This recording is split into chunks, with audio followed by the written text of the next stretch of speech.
மாம்பழ சீசனில் மாம்பழ கப் கேக் செய்யலைன்னா எப்படிங்க? ஸோ வாங்க மாம்பழ கப் கேக், அதுவும் ரவையை வச்சு ரொம்ப டேஸ்டியாகவும் நல்லா ஸ்பாஞ்ச் ஆட்டம் இருக்கிற கப் கேக் ரெசிபி தான் ஃப்ரெண்ட்ஸ் பார்க்க போகிறீங்க. Welcome to Jeena cooks channel. எல்லோரும் எப்படி இருக்கீங்க? இன்றைக்கி சுவையான மாம்பழம் வச்சு கப் கேக் தாங்க ஃப்ரெண்ட்ஸ். ஸோ ஒரு மிக்ஸி ஜார் எடுத்துக்கலாம். ஒரு சின்ன ஜார் எடுத்துக்கிட்டேன். அதோட ஒரு கப்பு ரவை, வறுத்த ரவையாக இருந்தாலும் சரி, ஒரு ரவையாக இருந்தாலும் சரி, நல்லா ஃபைன் பவுடராக அரைச்சிட்டு வந்துடலாம். இப்போ ரவையை அரைச்சிட்டு வந்துட்டு ஒரு மிக்சிங் பவுலில் சேர்த்துக்கலாமா? சேர்த்துட்டு இப்போ நான் மாம்பழம் சொன்னேன் இல்லையா, ஒரே ஒரு மாம்பழம் தான், நல்லா பழுத்த பழமாக எடுத்துக்கோங்க. மீடியம் சைஸ் பழம் தான் எடுத்துக்கிட்டேன். இப்போ ஒரு கப்பு நம்ம ரவை எடுத்துருக்கோம் இல்லையா, அதுக்கு ஈக்குவலாக ஒரு கப்பு மாம்பழம் பீசஸ் எடுத்துக்கோங்க.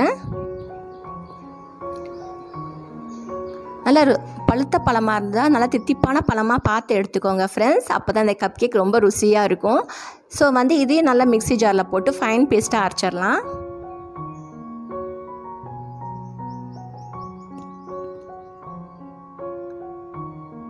இப்போ இது நல்லா அரைச்சிட்டு வந்தாச்சு. இப்போ இதோட என்னென்ன சேர்க்கலான்னு பார்க்கலாமா? 3/4 கப்பு காய்ச்சி ஆற வச்ச பால், அதோட அரை கப்பு தயிர், ரீஃபண்ட் ஆயில் ஒரு 1/4 கப்பு ரீஃபண்ட் ஆயிலையும் சேர்த்துக்கலாம். சேர்த்துட்டு இப்போ மறுபடியும் மிக்ஸியில் நல்லா அரைச்சிட்டு வந்துடலாம்.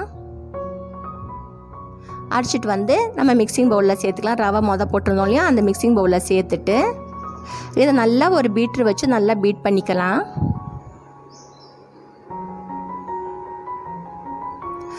அதோட நான் நாட்டு சர்க்கரை சேர்த்துக்கிட்டேன். இது நம்ம ஹெல்த்தியான கேக் ரெசிபி. ஸோ நாட்டு சர்க்கரை போட்டு செஞ்சு பாருங்கள், ரொம்ப ருசியாக இருக்கும். ஒரு அரை கப்பு நாட்டு சர்க்கரை.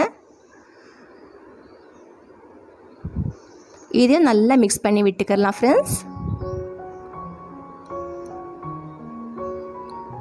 அப்படியே நாட்டு சர்க்கரை வீட்டில் இல்லாட்டிக்கு சுகர் சேர்த்துக்கோங்க. அதோட இது மேங்கோ மிக்ஸு. இது ஒரு 3 ட்ராப் சேர்த்தணும். நல்லா கலர் என்ஹான்ஸ் பண்ணி கொடுக்கும், மேங்கோ கலர், அண்ட் மனமும் நல்லா இருக்கும். அப்படி இல்லாட்டிக்கு மேங்கோ எசன்ஸ் சேர்த்துக்கோங்க. அதோட இது கஸ்டர்ட் பவுடர் சேர்த்துக்கிட்டேன். இது மேங்கோ கஸ்டர்ட் பவுடர் இருக்கும் இல்லையா, அப்படி மேங்கோ கஸ்டர்ட் பவுடர் இல்லாட்டிக்கு வெண்ணிலா கஸ்டர்ட் பவுடர் கூட சேர்த்துக்கலாம். ஒரு 2 ஸ்பூன் கஸ்டர்ட் பவுடர் மிக்ஸியும் சேர்த்துக்கிட்டால் நம்மளுக்கு ரொம்ப நல்லா டேஸ்ட் கொடுக்கும் இந்த கேக் ரெசிபி ஃப்ரெண்ட்ஸ். இது நல்லா மிக்ஸ் பண்ணி விட்டுக்கலாம்.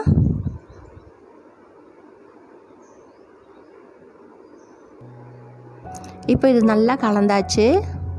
வாயில் வச்சு பாருங்கள், டேஸ்ட் கொஞ்சம் இனிப்பு இல்லைன்னா இனிப்பு சேர்த்துக்கோங்க. இப்போ அதோட ஒரு சிட்டிகை உப்பு, பேக்கிங் பவுடர் ஒரு அரை teaspoon baking powder, 1/4 teaspoon baking soda, இதையும் நல்லா மிக்ஸ் பண்ணிக்கலாம். இதை ஒரு மூடி போட்டு ஒரு 10 நிமிஷத்துக்கு ஊறட்டும். நம்மளுக்கு ரவை நல்லா ஊறினா தான் சூப்பராக இருக்கும். ஸோ ஒரு 10 நிமிஷம் கழிச்சிட்ட பின்னாடி நம்ம இட்லி தட்டில் இப்படி எடுத்து இட்லி தட்டிலையும் ஊற்றிக்கலாம். இன்றைக்கி கப் கேக் ஷேப்பில் செய்யலாம்னு சொல்லிட்டு கடையிலலாம் கிடைக்கும் இல்லையா, அந்த கப் கேக், அப்படி கப் கேக் இது மாதிரி மோல்டு உங்களுக்கு கிடைக்கலன்னா டீ கப் வச்சுருப்போம் இல்லையா, அது கூட யூஸ் பண்ணிக்கலாம். கொஞ்சோண்டு எண்ணெய் தடவிக்கோங்க. எண்ணெய் தடவிட்டு ஒரு 3/4 பாகம் ஊற்றிக்கலாம் அந்த மாவெல்லாம். ஃபஸ்ட்டு நான் ஒரு அரை பாகம் ஊற்றிக்கிட்டேன், அப்புறம் கொஞ்சம் ஊற்றிட்டேன் கரெக்டாக வர்றதுக்காக அளவுகள். இது மாதிரி ஒரு குழிக்கரண்டி எடுத்து ஊற்றிக்கோங்க. அப்போ தான் உங்களுக்கு கீழே கரெக்டாக சிந்தாமல் நல்லா வரும்.